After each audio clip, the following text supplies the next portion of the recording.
have Patrick Hallinan back with us to talk about ADHD and his experience. I'm really looking forward to hearing from him soon, so stay tuned.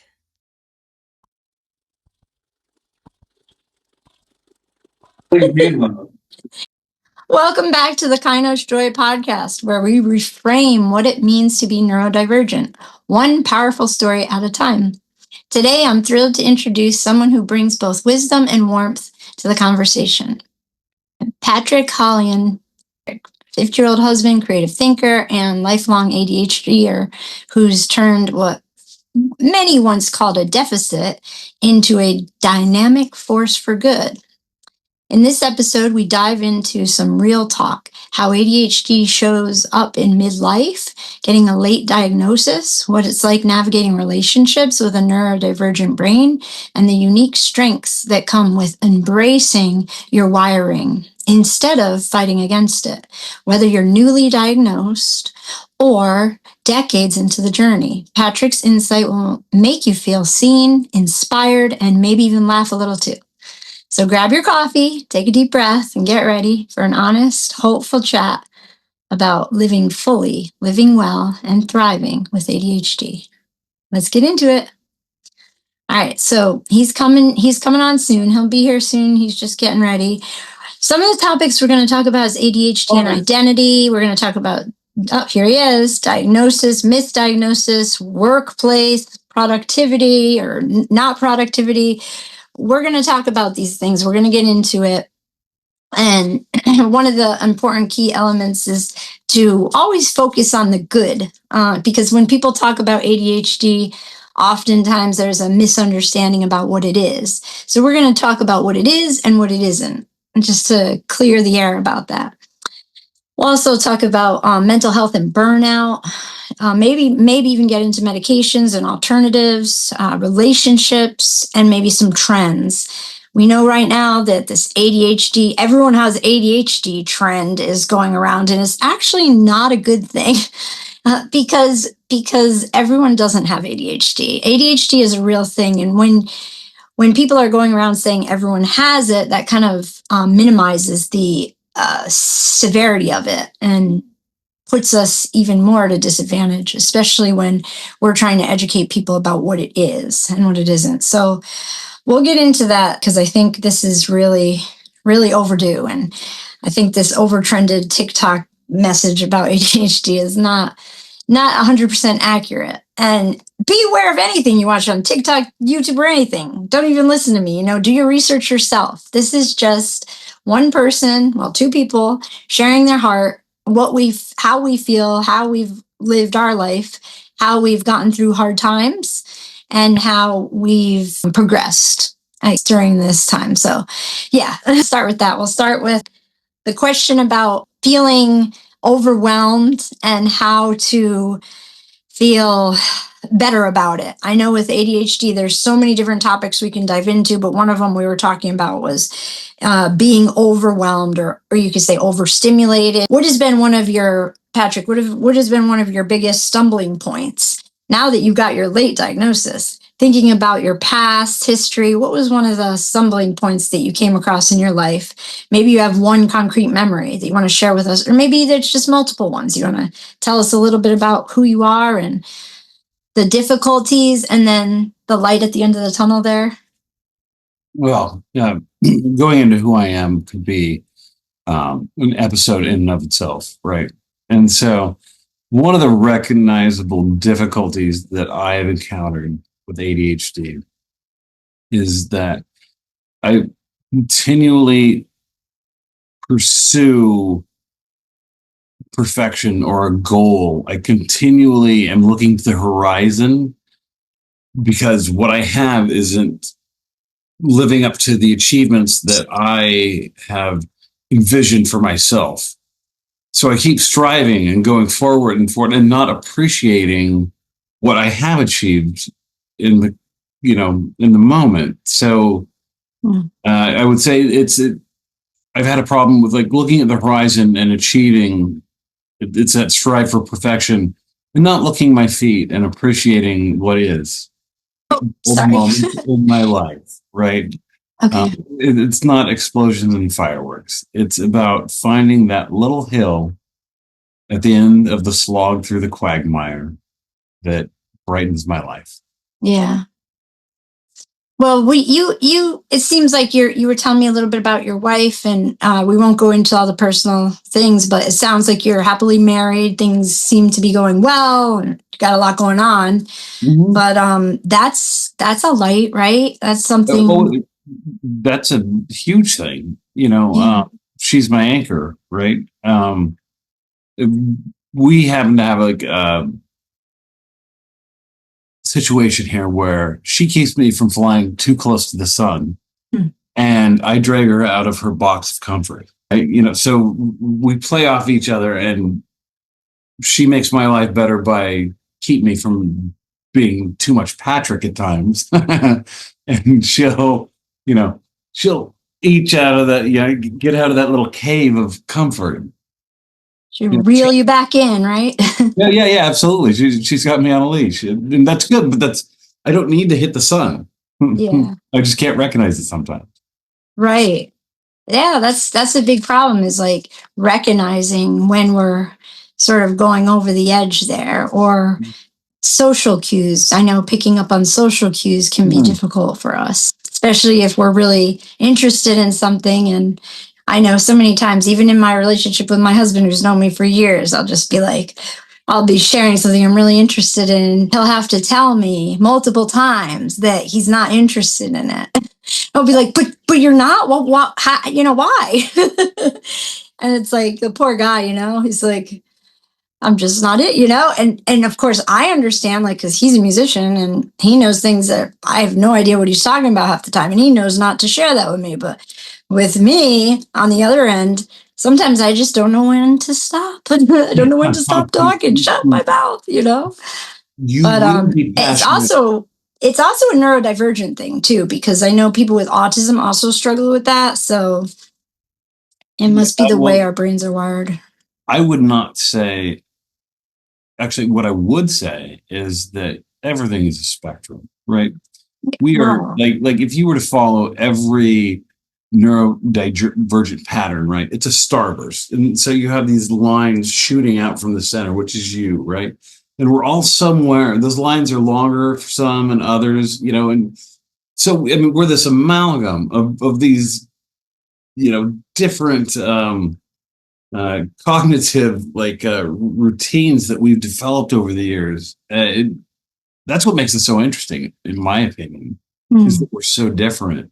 But I recognize that as well. Like you said, moderation is very difficult for me. And if I'm passionate about something and I can't instruct you on how to be passionate about that same thing, it's frustrating. But that's me being too much Patrick again. Yeah. I'm a pusher of ideas, if you will. Yeah, sure. Yeah.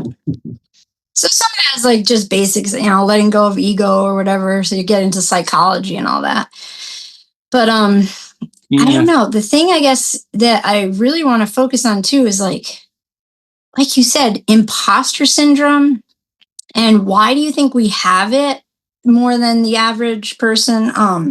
I would say everyone has it to some degree. Maybe it's another spectrum, but that in the research that I've done, imposter syndrome and ADHD are like, and also rejection sensitivity dysphoria. So it's like, what came first, the chicken or the egg? I'm tempted to say the rejection sensitivity came first because of the way we were treated as kids, and that didn't really get, like you said, you were late diagnosed. I was kind of late diagnosed too, if I think about it, because I was diagnosed as a little kid, but my parents didn't do anything. They didn't want to put me on meds, so they tried to change my diet or whatever, but nothing really helped. And I still went through all the traumatic experience that anyone with ADHD has probably gone through. Some have had it really bad, some not as bad, but I think what is it, Alex Partridge says that we have, it's like 2000 something. There's a certain number, there's a figure, there's a mathematical figure about how much negative feedback we get as opposed to a neurotypical person. And we have a ton of negative feedback. So because of that, it can instill some trauma within us. Even we think, and then not only that, we think, oh, I had a nice life, childhood, I shouldn't have trauma. Maybe you didn't have any significant life-changing trauma that's obvious, like tangible to the eye, but deep down, that's trauma. Anytime you're getting a negative and you're receiving something negative, a negative comment, that's trauma, right? And it's just a matter of, how much are you getting that and how much are you suppressing, kind of thing. So that being said, I don't know, what do you think about it, about the rejection sensitivity and the imposter syndrome and all that? You're hitting on kind of two different topics there. Okay, let's break it up. Okay, yeah. Because one was the negative feedback that we get for being us. And we truly do, because it's just, we don't come with an owner's manual, right? We don't know how to control ourselves and our minds any more than anybody else does. We literally, our neural architecture is different. We don't have any control over this. And so people who don't have the support that could be possible if we did enough exploration into this is not available. So we have to come up with our own little coping mechanisms, right? And then there's the comparative part, right? I'm getting in trouble more than these people. I'm getting in trouble more than all of my classmates. I don't feel like I'm different, but now I know that I'm different because they're not getting in trouble and they can control themselves. And I am the spaz who's constantly getting in trouble, right? And so I feel differented, othered. I'm somehow imperfect. I'm not a normal person. And so how do I get normal? How do I feel normal? What struggles does a little mind go through trying to make themselves a square peg when there's a round hole? Mm. Right. And then teenagers start picking up alcohol, start picking up drugs. God forbid we get into junior high. Gosh. Like the biggest difficult transition for any adolescent. Right. Yeah. And then, of course, forms of distraction and escapism. When you're hurt, you don't want to hurt. And there's how do we know not how to hurt? Yeah, how or how to walk through that difficulty if we have nobody holding our hand, saying, "Hey, I'm here. Let's go. Let's figure this out." So social support is so huge, and understanding is so huge, and as you have mentioned prior, there's this deluge of I'm ADHD and this and that, and it becomes a sort of a misdiagnosis. It dilutes the pool, right? If you want to say everybody's got it, then everybody's, got the same difficulties that everybody has. No, that's not the case. And it's too bad because there are so many significant things that people encounter with this that general public doesn't realize. People, teachers, parents, other people don't recognize the challenges that we face.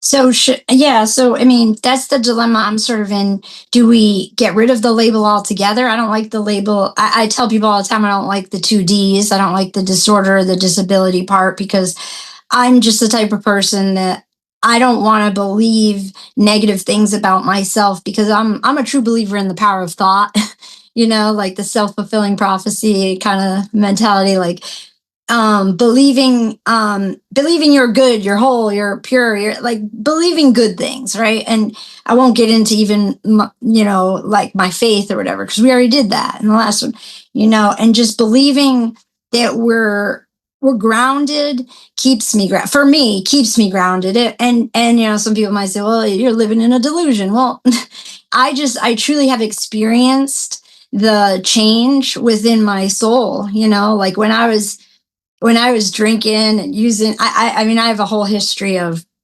really toxic relationships and substance abuse and everything. And what I've learned over the years is I think a lot of that came from that empty feeling, the feeling of like not being heard, not being understood, being misunderstood. And over the years, that like guilt and shame and just ick, feeling not part of the crowd ever. Like I'm in the middle of a crowd, a big party, and everyone's having fun, and I got a mask on, like a not a literal mask, like I'm just masking. And like I'm just assuming other people are masking too, but they're not. They're just literally having a good time.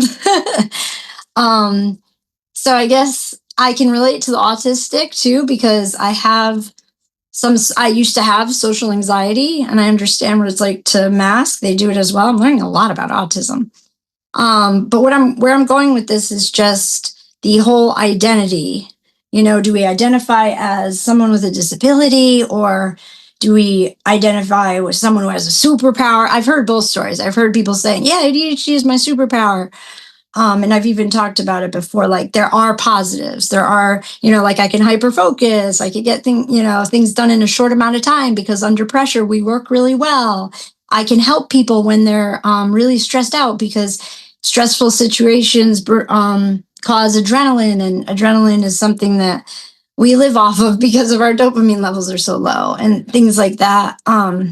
So we can be really good for, like, a normal person would be super stressed out in a situation where, like, let's say someone's having a heart attack. We would be the calm person all of a sudden who can like get things done, bring them to the hospital, all that stuff, and be able to just do it. Whereas like a more like neurotypical person might be really panicky. So that's like a positive. But I mean, and these are just, I don't know, this is my experience. It could be different for different people, but I've also talked to a few other ADHD people who have similar experience. I don't know if you've had similar experiences, like similar positives, the positives and the negatives. But what my question is, I'm sorry, I'm going around in circles here. I'm trying to figure out what the question is. It's really, how do we look at it? What is our identity? Is our identity wrapped around this disorder labeling, or is it wrapped around something else? Like, I'm kind of asking, like, I'm even asking myself, like, what do we call it? Is it like, because I think it should change. Things don't stay stagnant. They change, People change diagnoses. They change labels. I think the label needs to change, maybe. Instead of attention deficit hyperactive disorder, maybe it needs to be tweaked a little. I don't know. What do you think? Maybe I'm just totally off. I don't know. Honestly, I don't think. I think a label or a moniker, it really doesn't matter. As long as we can identify something, I can just like throw a blanket over it, right? This is something, and I can throw a blanket over it and then write the name on the blanket, and that's something. And now, how do I deal with that something? And that is what you and myself and other people in our position are dealing with. It's this little monster under the blanket, and they all look different. They're different little monsters because they affect us all differently. But there's some really, common occurrences, such as you spoke about. You work well under pressure. I do not panic in a time of crisis. I have discovered when it hits the fan, I'm the one telling people what to do. Just it's like the world slows down for me. I'm working on a different level than other people. And when it comes to like learning and listening to things, like I actually have to doodle or do something, and I can just listen and learn and absorb like osmosis this information. People used to get so mad at me in chemistry class because I didn't pay any attention, they thought. But I was just keeping myself busy over here, keeping this other choir, sequestered, so I could think about what this person was saying.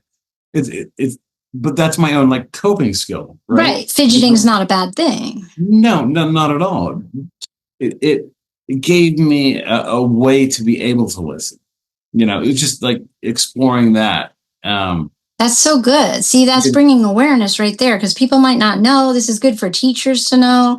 If a kid needs to fidget, let him fidget. If a kid needs, so you don't always have to look people straight in the eyes too. Oh gosh, that drives me crazy. How like society has this thing where if you're not looking them straight in the eyes, you might be lying. It's like, no, I'm actually listening to you more if I'm not looking at you straight in the eyes. If I'm looking at you straight in the eyes, I'm thinking of all this other stuff like, why do you have this, this funny looking hangnail? Absolutely. I will notice every imperfection. Yeah. You have the skin tag right here, and I just want to go nip it off and tweeze it. No, yeah. Like if I'm really listening to you, I need to cut off the stem that's being fed by my eyeballs and everything else. I need to just get into that. And if I'm doodling, I'm not making anything creative. I'm not really a visual artist either. I can just make little squares on squares on squares. Just keep myself busy. Yeah. It's funny, but it's a double-edged sword. Again, like I am a blue ribbon clock watcher. If it's slow and it's dull, I am tortured. Right.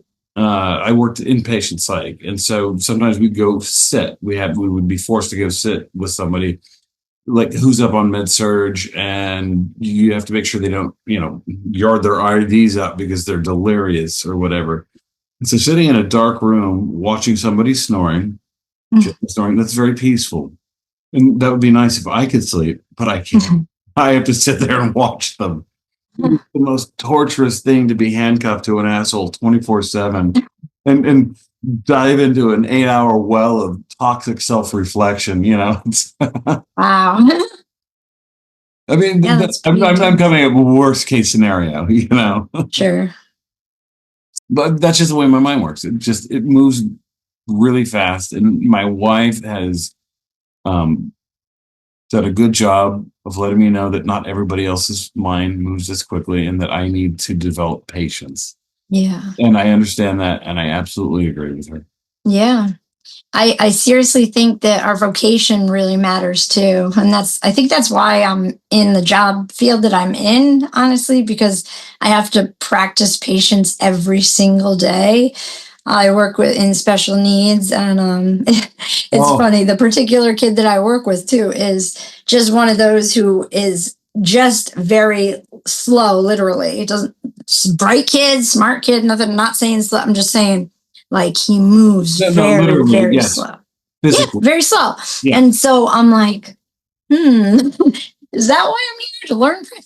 But it's funny when I'm in my job element and I'm working with someone and I know I'm working, like I know I'm getting paid, this is my job. I think I thrive on that. I think I do really well. But if it's like, if I come home, then I'm like, oh, my patience. Like if I come home and like, I know it's funny. I was just having a conversation with my husband the other day because he was like, I swear it was like a little bit purposeful too. He won't mind me saying this. Like he was like pausing a lot, like between his sentences. So he'd have one sentence, a long pause, then another sentence and a longer pause. And I'm like, dude, what are you doing? Like, I want to understand what you're saying and I can't. It's like, are you doing this on purpose? It was like almost a fight, to be honest. I'm just being real, like this stuff is real. It really happens. So I had to, just breathe. I'll just pretend I'm at work. I'll pretend he's one of my kids. I'm absolutely guilty of the same thing. Like I'll ask Michelle. It's awful. And then I feel guilty. I'm like waiting and waiting and waiting. To me, it feels like I'm waiting a long time. And I'm like, are you making bread in there? What are you doing? Yeah. I cannot take, this is black and white. Come on, yes or no, and yeah, I recognize that's just, I've already thought 13 steps ahead and you're taking too long. So that is my bad. And I recognize that and I'm working on it. Yeah. It's hard. It's like, I'm into mycology. If you want to learn a hobby that takes patience, mycology. What is it? I don't. Growing mushrooms. Oh, okay, I had no idea. Yeah, Wait, yeah. what's it called Mycology and one. again? Okay, I have heard. Now I'm seeing it. Okay. Yeah, yeah. It's just the less you mess with them, the better the outcome.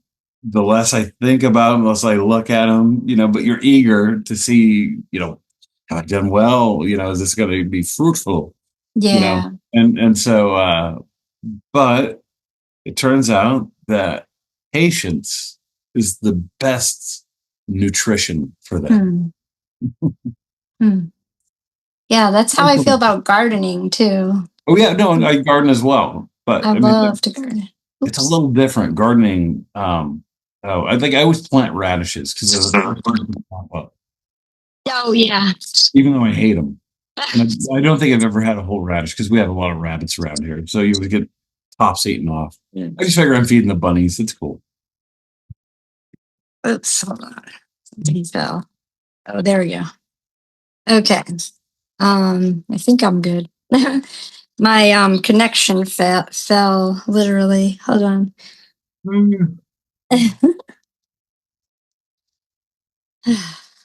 Oh my gosh. Okay. Take your time. I'm in no hurry. Practice patience. My dog is not like next to me, bugging me, asking me to throw the ball. So it means she's happy.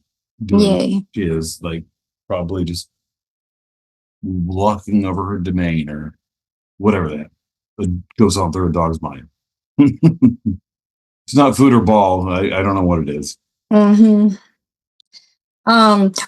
This is another question I wanted to ask you. What productivity hacks work for you? Okay, so like which ones are total BS? Like I know I hear so much on YouTube and TikTok, like, oh, this will help you, clean your room or do this and do the dishes. I don't know, whatever your struggle is. But people have different struggles with ADHD. For me, the routines are really good, structure, routine. I make lists and whatnot. But one of my biggest struggles is like time management because I have extremely terrible time blindness. So literally an hour will go by and I'll feel like it's been 5 minutes. So when people say, my husband will say, oh, we have to go. And I'll be like, oh, I just need 5 minutes. And it's never 5 minutes, that kind of thing.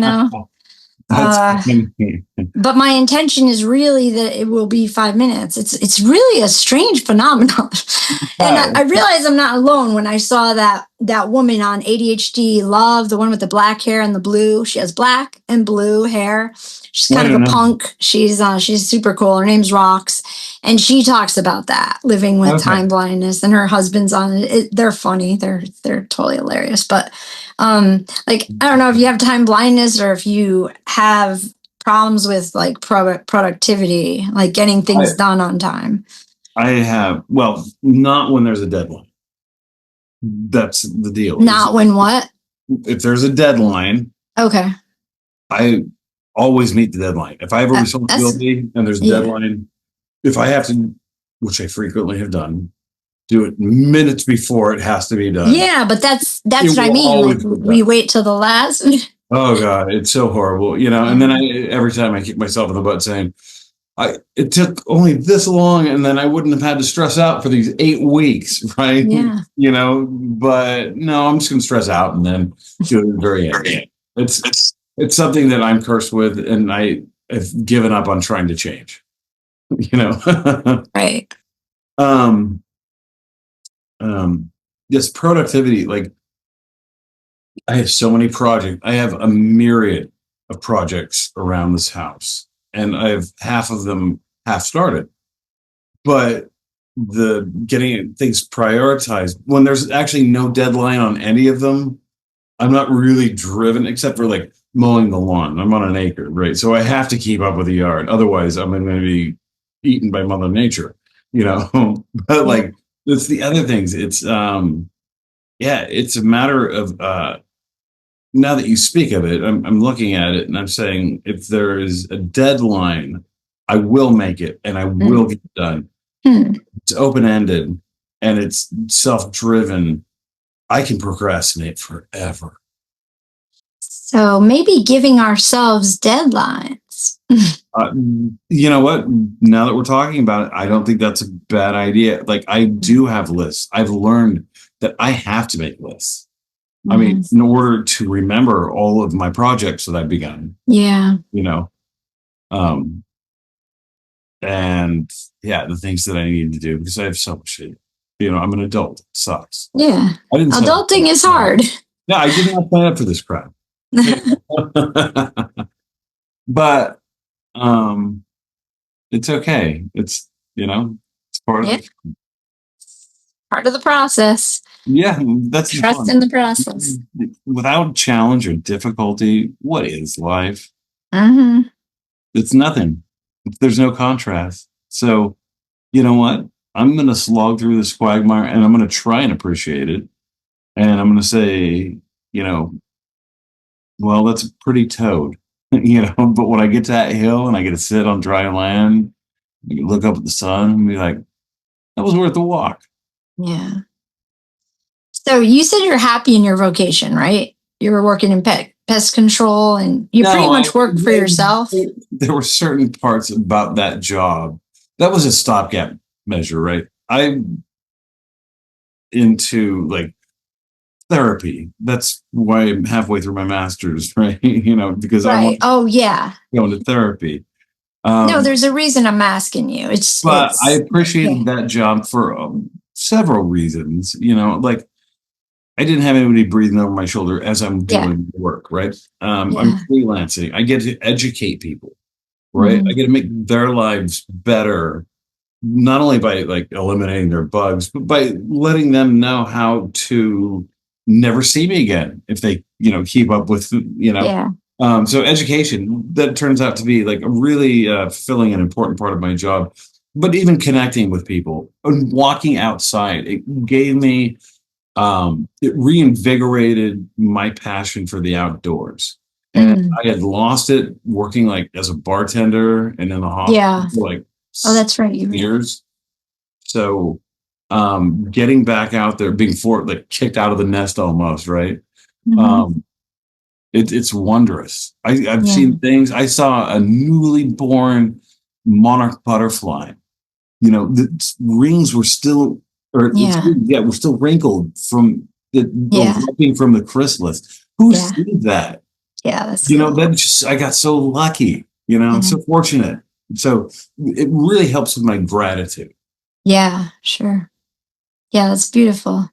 Yeah, I was just gonna say, like, if you do have a job where you have a supervisor, God bless you, and if you have ADHD and you have a supervisor, God bless you.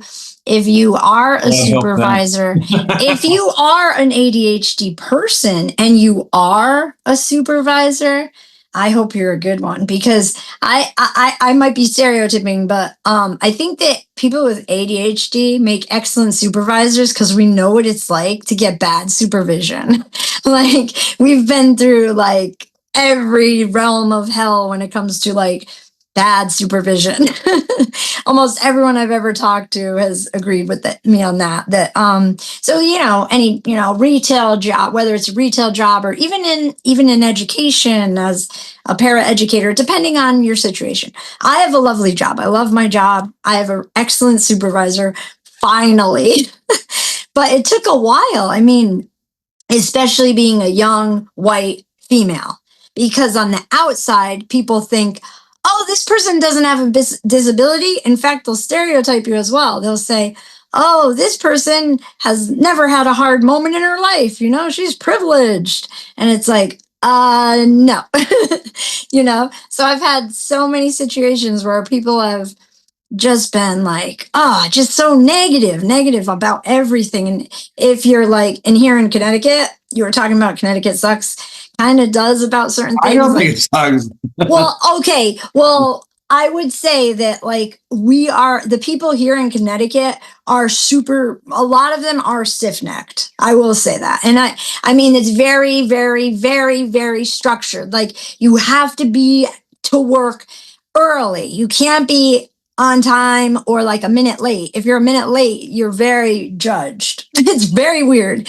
And so like, it's really difficult for someone with ADHD because, we're not good at being on time with things. Even if we set our clocks back, it's just one of the inevitable, I don't know, it's like a curse or something. I try to get on time. I literally set my clock back.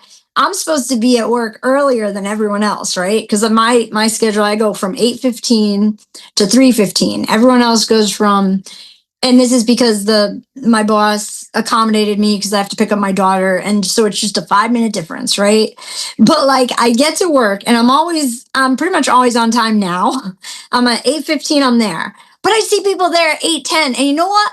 It kind of triggers me, to be honest, because I'm like, why are you there early? You don't have to be. And then it makes me look bad. I'm supposed to be the early one. Like, why? Oh, and then I've actually asked them, and like, they just calmly say, oh, I like to get here early. And I'm like,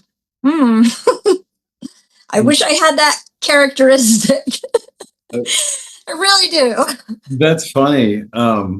Yeah, like the on time thing. It's really just things like that. on time. But like we should accommodate for people, but not enable them. I'm not saying enable us. I'm saying there's a difference between enabling and accommodate. Like life happens. Traffic. I know. We don't. Nothing. It's not square. Okay. I know. Boxes that we make. That's the way I look at it. And we're not doing it to be a jerk. That's the thing. Right? I learned to be like super early because my dad was always late. Okay. So I am like super early to things, and it's torturous as well because I'm like, now I'm a half an hour early. What do I do? Yeah. In my car. Well, she likes it. Clementine enjoys the time that dad and dog have together, but it's it's like a paranoia that I have of being late. So you overcompensate. Yeah. Yeah, I overcompensate. Absolutely. I'm going to make sure that I'm on time. Yeah. I guess I can't do that because my daughter has to get the bus. Like, there's also parenting involved for me, so it's like. Oh. Yes, I've done that dance too. I know you have. You have a 16-year-old. We're getting to that. Like the little boys for a long time. I used to have to go out. Because kindergarten was only a half day.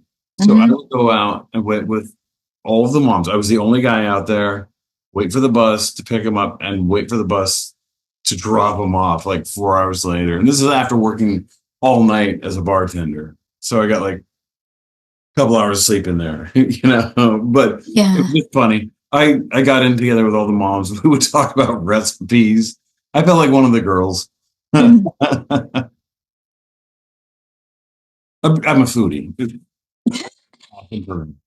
So you like to cook? No, I am the cook. You are the cook. Yeah, me and all my brothers are the cooks in our families. Okay. Yeah. So what do you like to cook? If you're going to ask me like one thing, I would have to go with a category, and I really like making soups. Because they're freelance. It's on the fly. You season as you go. You create, you craft. It's an art. It's not like baking where you have a recipe, you do it.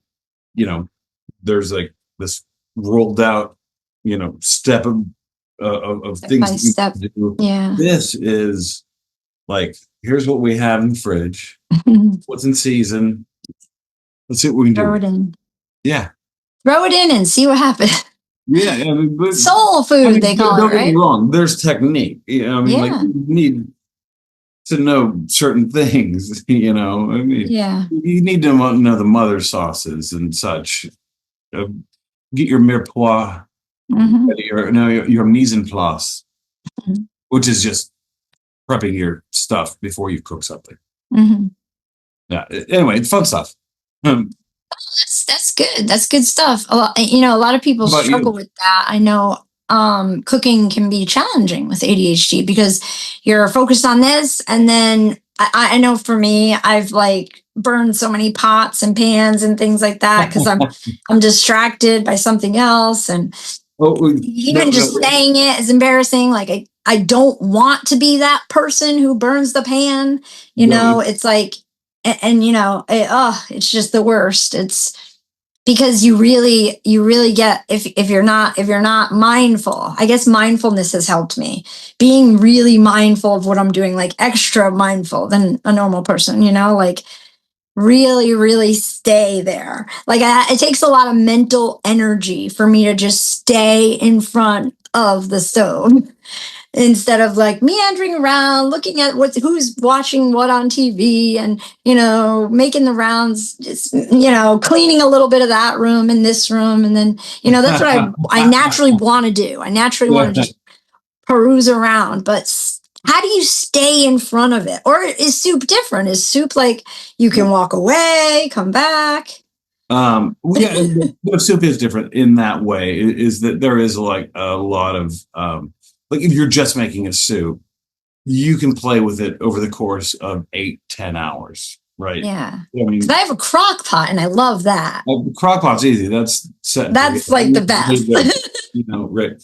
Yeah, but like when you're cooking a meal, if I have like 4 things going, and I want them to get out at the same time, right?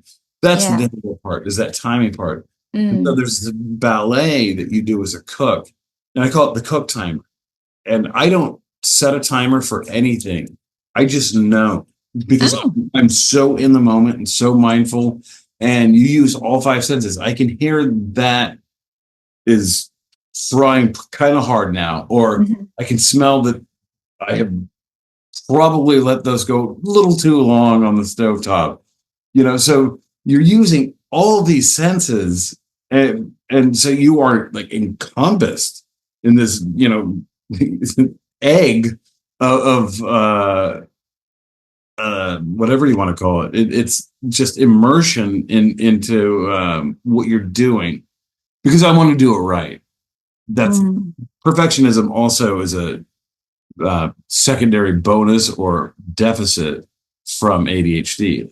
Perfectionism is a curse that many people impose upon themselves. Yeah. They have it. Yeah, perfectionism and people pleasing. I'm guilty of both, for sure. Blue ribbon codependent right here. I'm learning not to. I'm learning actually to take care of myself. Self-care, I believe, self-care is probably the most important lesson I've learned, and it's been my biggest detractor throughout my life, is that I didn't value myself enough. And so then we get into self-esteem and well-being, and how we perceive ourselves. And for myself, I can only speak for myself, but I think it's fairly common, people with ADHD, because of the negative feedback we've received throughout life, is that there are real self-esteem issues and deficits in our own perception of our character and our worthiness. Am I worthy of being loved? Even? Yeah. Right. That's the way I felt. So, so how do you handle it now? Like, we all know like how we handled it back then when we, I don't know about you, but I handled it terribly when I was younger, like drinking or, whatever. Right. But how do you handle it healthy? Well, you come to the conclusion, emotional regulation, right? That I had to come to the conclusion, Patrick can't save the world. As much as I want to, it's not my responsibility. And I had to come to that understanding first. And then that's a big one. I had to learn that there was a difference between being selfish and being greedy. Selfishness is not bad. Selfishness is taking care of yourself. And the only person you can expect in your entire life to take care of yourself is yourself, right? Everything else is icing on the cake. If I surround myself with people like you, then I'm going to get help, right? But brass tacks, in the end, if I don't surround myself with people like you, or I don't take care of myself, nobody else is going to do it for me. Right. And so I had to learn that not only was that my responsibility, but it's also my privilege, because I can treat myself like I think I ought to be treated, right?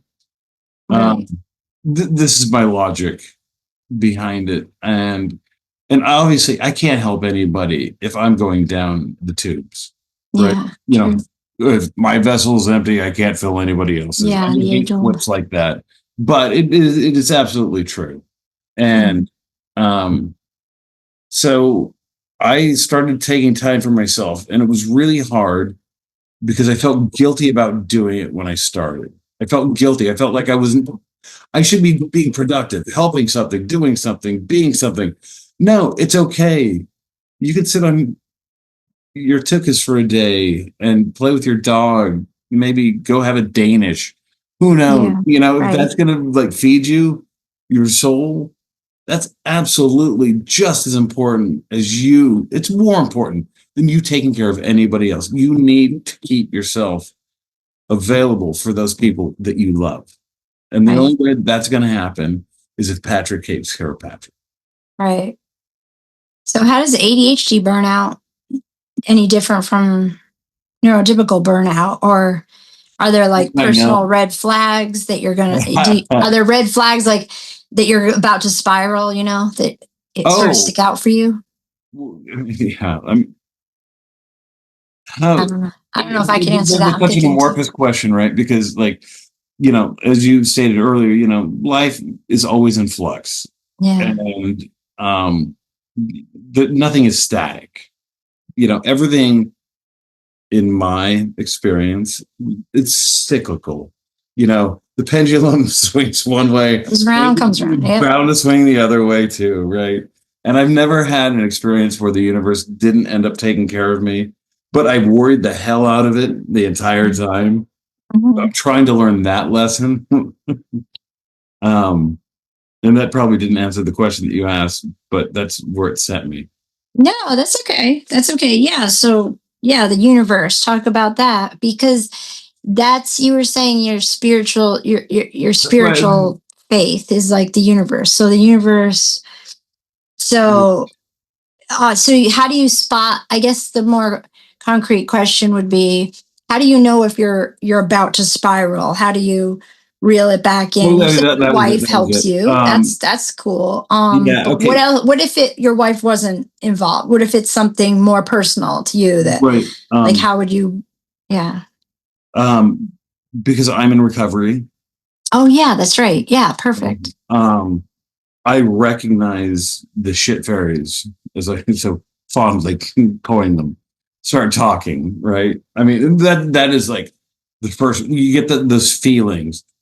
Feelings lead into thoughts. And so when you start thinking that, that means something's going on in here that I am ignoring. Right. So we need to figure out what's going on in here before these go to behaviors, right? So that's how I have to identify my Triggers. situation. Like, that's when the red flags go off, is when I start thinking that way.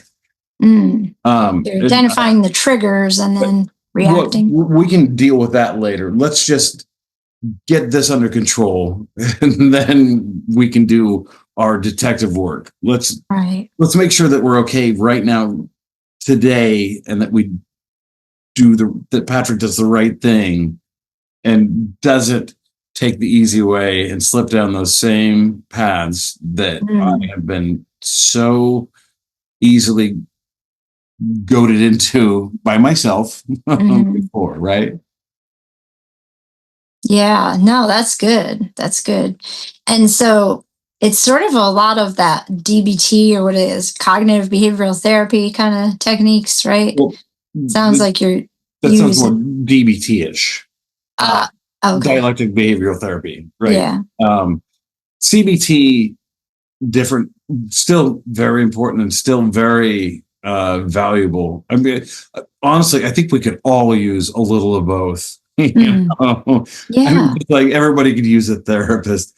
If everybody lived by the 12 steps in AA, the world would be a better place. You don't need to be an alcoholic to be a good human being, right? Yes, you know, so I mean, and it's not easy. There's a reason it's hard. And there's a reason that the desperate people of the world looking to, you know, save their own lives will get into it, right? Because if you're doing fine, why change? Right. You know? Well, you think you're doing fine, but You know, a matter of perception. Yeah. Novus perspectives. Just take a new perspective. Let's take a look at this from that hill. Mm. You know, um, it's super interesting. And I still haven't figured my brain out. I can't imagine anybody else has. Yeah, I don't think We're all in this together, though. You know, that's right. all being Stardust. Right. That That's is, true. like Yeah. we were talking We're about, all made from the same. Yeah. the universe is just simply the blanket I throw over the higher power. I don't, Sure. you call them whatever you want, or her, or it, or whatever. Matter. It's there, and it's okay. Yeah, it And is. you know what? In the end, these arguments will make no difference. We're No, all no. Yeah, going it's to stupid to be in argue. the same I place. You know me and my Jesus. I love my Yeah, Jesus, I but know. No, I get it, and that's that's great. okay. That's the blanket, and that's fine. And it doesn't matter. As far as I'm concerned, if you treat other humans okay, you can go worship Zord, the goat god, who heals, the lepers and pukes burning acid onto the heretics. Whatever it is. You know what I'm saying? I'm saying you can believe in the most ridiculous thing in the world, but if you treat other people okay, then that means I respect you and I love you. That's important. Yeah. Yes, amen to that. Um, so I'm going to bring us back into education realm of it because people are wanting to know, at least in my realm of the world, how to help someone who's young, who's still just starting out in the world. Getting this diagnosis at an early age can be kind of life changing, like, wait, what? I'm different than so. What does this mean? And it's a tough pill to swallow, especially if you actually do have to swallow a pill. Anyway, Well, but like, what would that look like? Like an ADHD friendly classroom, or, you talk about IEP support. What kind of support would you think you would have benefited you? Let's just say we talked a little bit about allowing fidgety behavior. What else? What could have helped? I definitely think, I mean, for myself, and this might go against popular ideas, but like little boys like me needed more activity, more outside time, more recess, more lunch, less sitting in a chair, because I'm exploding with energy and thoughts and things, and what you're teaching is boring the shit out of me. And I'm picking up, but I don't really care about it, and so I'm having to find other things to get myself in trouble, right? And so having like sort of an alternative game plan. And the problem I see with this is we look for standardization in education. We want to do the same thing for every kid, but standardized testing, blah blah blah. But that's like standardizing therapy for everybody. Yeah. No, we're not all the same. And we don't all respond the same to the same things. So we actually have to, but then you get and say, well, Johnny's getting 7 recesses a day. Why am I, and then you're outing the other. It's so super difficult. I don't have an answer to it. I just know that I had so much energy and so much, like mental energy that was, I'm just like burning. I feel like you're dragging me through a swamp when I want to be running on a track. Go faster for me, at least get me something to challenge me. At least teach me about science while we're outside looking at plants or something. Absolutely, you could absolutely incorporate like a biology. I could incorporate a biology lecture while walking with kids outside. Yeah, it's more memorable. Hopefully they would pay attention, but I know that I've tried this with my daughter and I see that her eyes roll into the back of her head. Maybe I'm not the best provider of said information, you know what I mean? And I tend to use too much jargon. We call my wife my translator if I'm explain anything medical to somebody. So I know my shortcomings, but I think, yeah, that could be like a possibility.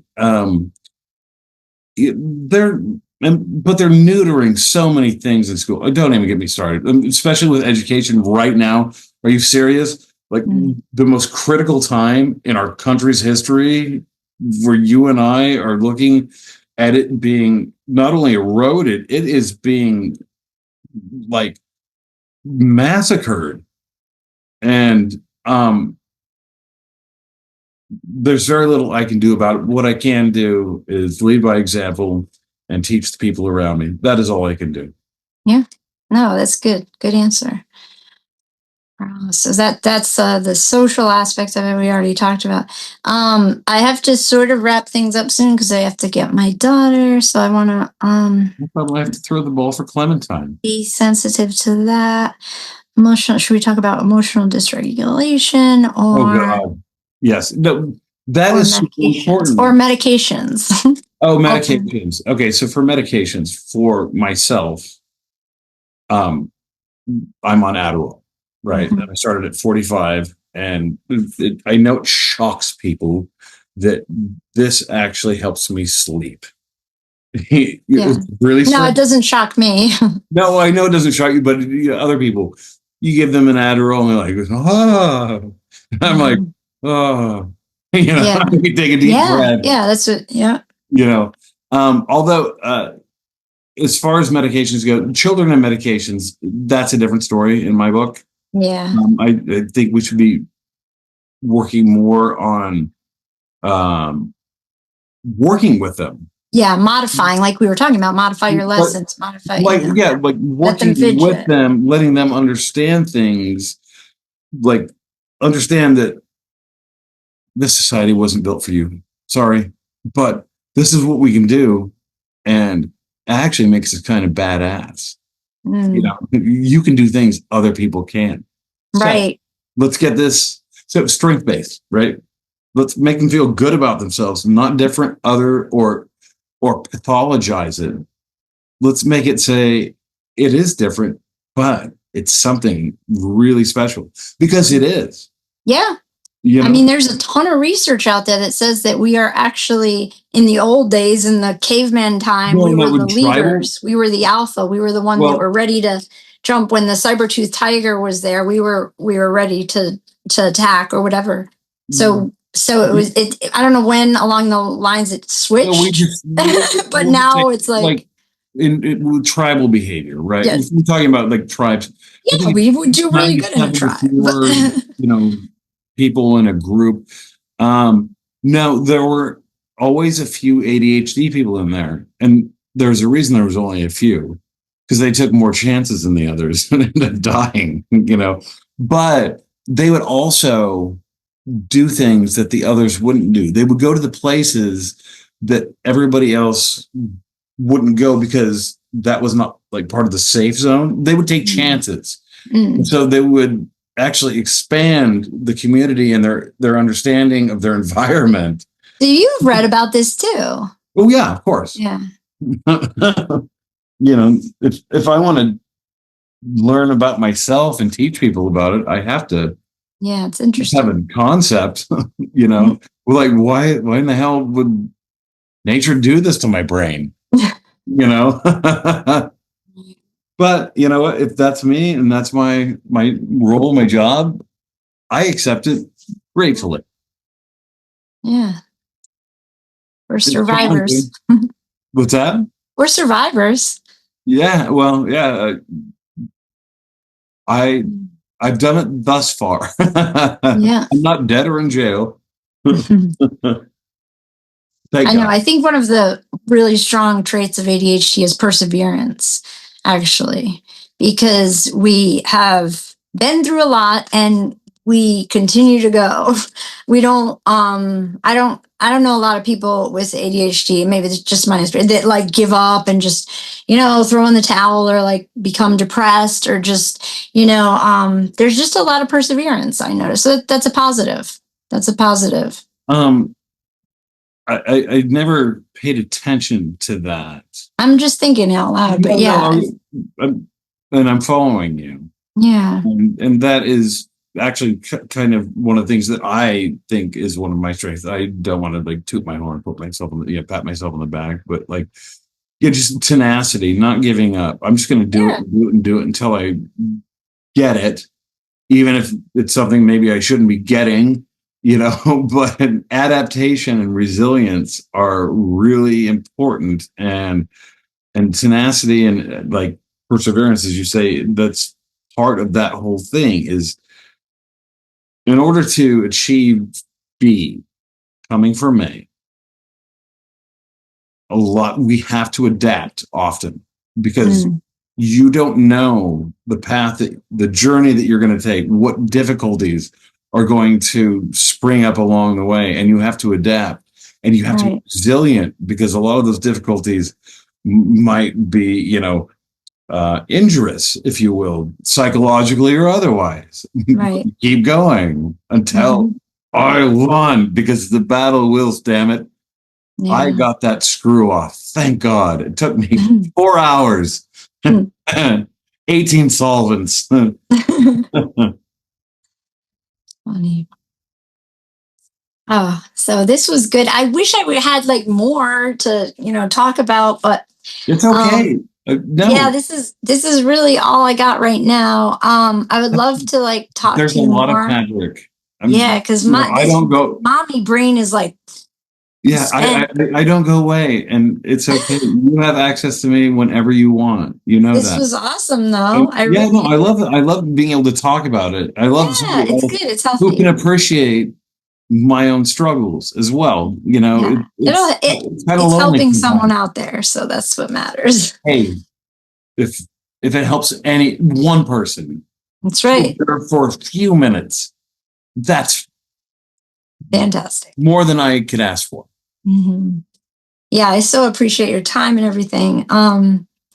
Let's do this again really soon. I feel like we should maybe let the viewers at some point, just they can chime in what they want us to talk about, or anything that might be interesting to them, or a question, and then we'll go from there. Maybe give it a month or two, something like that, because we don't have a big following here, but we have some people in the locals, mostly here in our small town, and people are always asking me questions, and I don't have all the answers. I don't know. I studied literacy, so this is like kind of new terrain for me. I just did get certified as an ADHD coach, so that's pretty cool. You? Oh, right. Yeah, on. So that'll be a new journey.